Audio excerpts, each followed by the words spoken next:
الله والذين كفروا لست مرسلا بيني وبينكم كن كفى بالله شهيدا. اس کا ترجمہ کیا ہے؟ ترجمہ یہ ہے، مولا فرماتے ہیں کہ رسول کی رسالت کی گواہی کے لیے اللہ نے جس جگہ سب سے پہلے اپنا نام رکھا ہے اس کے فوراً بعد میرا نام رکھا ہے. کون کہہ رہا ہے؟ مولا کائنات اپنی زبان میں. اور مولا کی شان میں کم سے کم 600 سے زیادہ خود مولا کائنات کی شان میں آیت نازل ہوئی، مگر مولا فرماتے سب سے بہتر آیت مجھے یہ لگی. تو اس کا ترجمہ میں نے کر دیا اپنے موضوع پہ آتا کیا حاضہ فارغ. اس کے بعد اور حدیث آگے حدیث پڑھتے کیا کہا؟ آگے حدیث ہمیں کہیں جانے کی ضرورت نہیں ہے، ہم خود نبی کے پاس آئے اور رسائی کریں. ہمیں نبی نے خود مقام مقام پر ہر مقام پر تقریباً بتایا ہے. کیا بتایا؟ بسم اللہ الرحمن الرحیم ان الحسین مصباح الہدی وسفینۃ النجاۃ. بے شک میرا حسین ہدایت کا چراغ ہے اور سفینہ نجات ہے.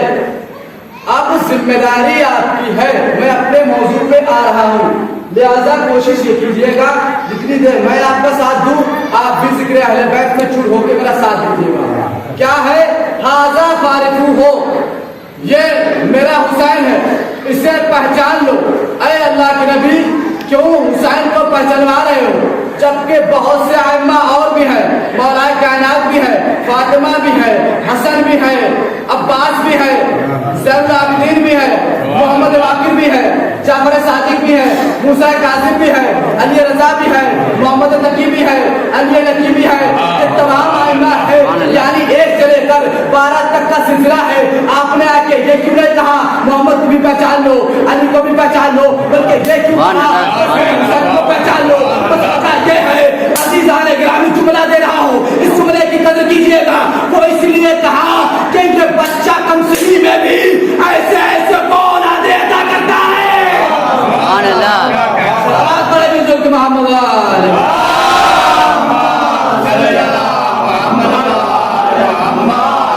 یہ کم سنی میں بھی اولادیں ادا کرتا ہے.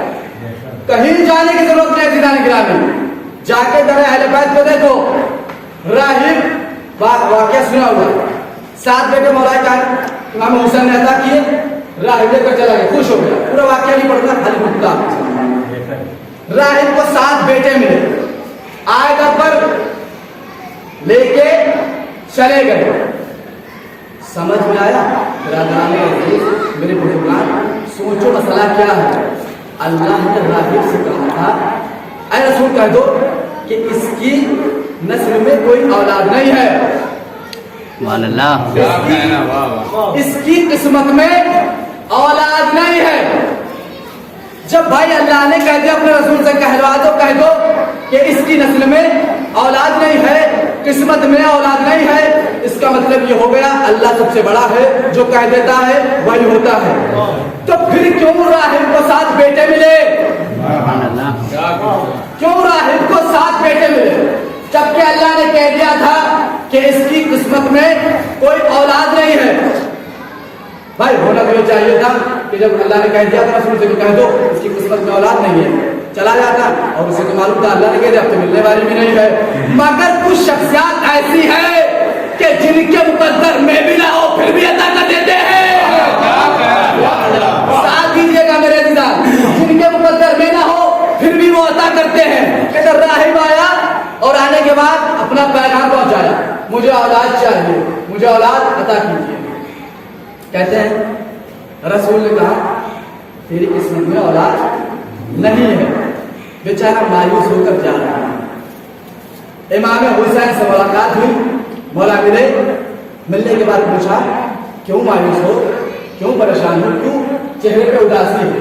کہ نانا کے دربار میں گیا تھا، اولاد کا تذکرہ کیا، اولاد مانگی مگر نہیں ملی، لہذا خاموشی سے آ رہا ہوں. مولا نے اس کو ساتھ لیا، میرے ساتھ چل گئے. چلتا رہا، چلتے چلتے پھر دربار میں پہنچا. جیسے ہی دربار میں پہنچا مولا نے اپنے نانا سے کہا نانا اسے اولاد عطا کر دیجئے.